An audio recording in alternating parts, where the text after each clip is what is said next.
Gerry Adams will announce his plans to retire after 34 years as president of Sinn Féin on Saturday, marking a generational shift that will break the leadership's last link with Republican violence. Adams will take to the stage of Dublin's RDS conference hall to set out an exit that some analysts say will improve Sinn Féin's electoral chances in the Irish Republic. But sources within the main Irish Republican movement and veteran Adamsers believe the 69-year-old will still hold the centre of power in Sinn Féin from behind the scenes long after his official successor is elevated to the top post.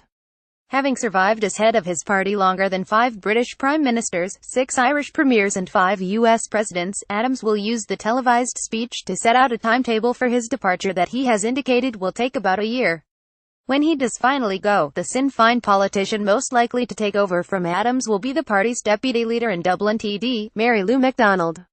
With Michelle O'Neill the leader in Northern Ireland, the party once umbilically linked to the Provisional IRA, and its armed campaign will not only be led by 2 women but also by a generation with no direct involvement in the Provisional's 30-year war.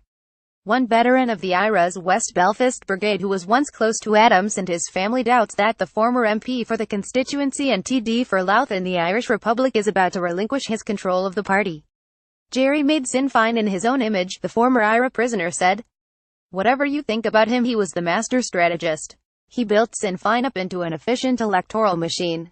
He guided the party and the movement away from war to peace. It could never have been done without him, and he knows that.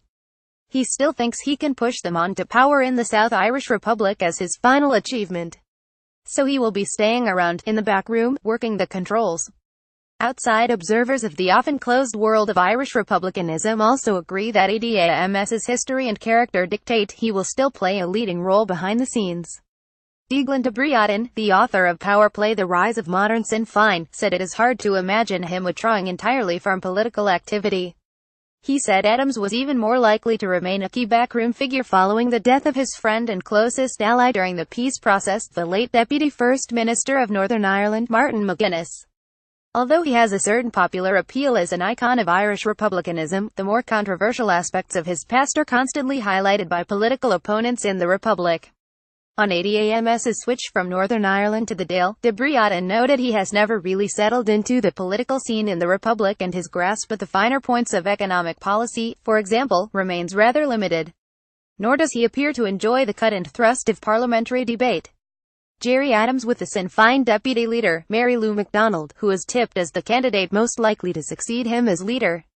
Photograph Niall Carson. There was speculation that Adams would use his semi-retirement to run next year for the presidency of Ireland. Last weekend, however, he ruled himself out of a contest that proved to be particularly brutal and bruising for McGuinness back in 2011. On the hustings, McGuinness came face-to-face with IRA victims, including the son of an Irish SOLR the Provisionals had murdered, who said in front of the TV cameras that the Sinn Féin deputy leader was not fit to be president of the nation.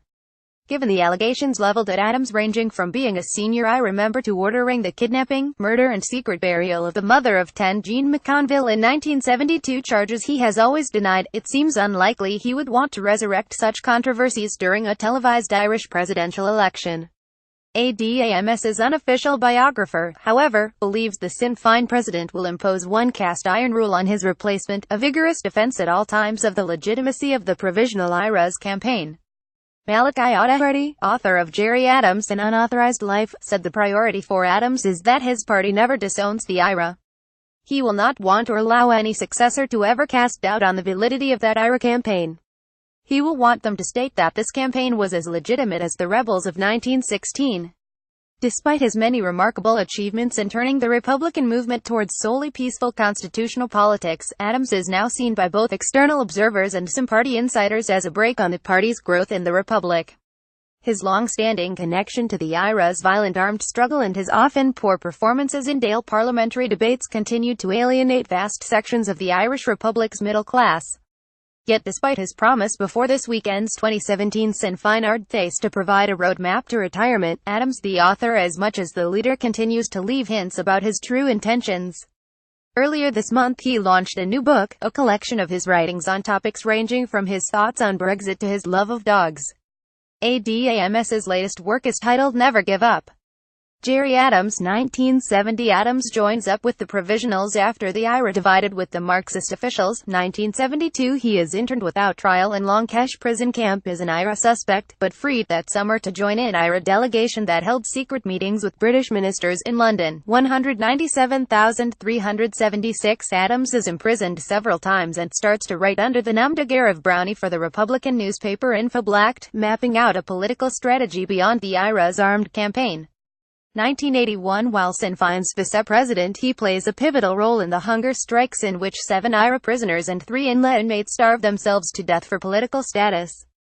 The mass support on the streets for the hunger strikers convinces Adams of the need to engage in electoral politics. 1983 Adams is elected MP for West Belfast and later internally voted in as Sinn Féin president, a post he has held ever since. 1984 He is shot and wounded by a youth assassin in central Belfast. 1992 He loses his West Belfast seat to the moderate Nationalist Party, the SDLP, as talks are about to start between him and John Hume, its leader. 1994 Adams is one of the co-architects alongside McGuinness of an IRA ceasefire, which within 3 years becomes a permanent cessation of violence. 1997 He sees off an attempted coup d'état by a hardline IRA faction to take over the Republican movement and push it towards war once more. The defeated recalcitrants break away to form the real IRA. 1998 Adams takes part in all-party peace talks in Belfast that lead to the Good Friday Agreement. 2005 The IRA decommissions most of its huge terror arsenal. 2007 Adams backs McGuinness to enter a power-sharing government with their former foe the Rev. Ian Paisley, a once unthinkable arrangement that leads to almost a decade of a devolved cross-community coalition in Northern Ireland. ADAMS's ultimate aim of a united Ireland, however, has failed to materialize and is unlikely to in his lifetime.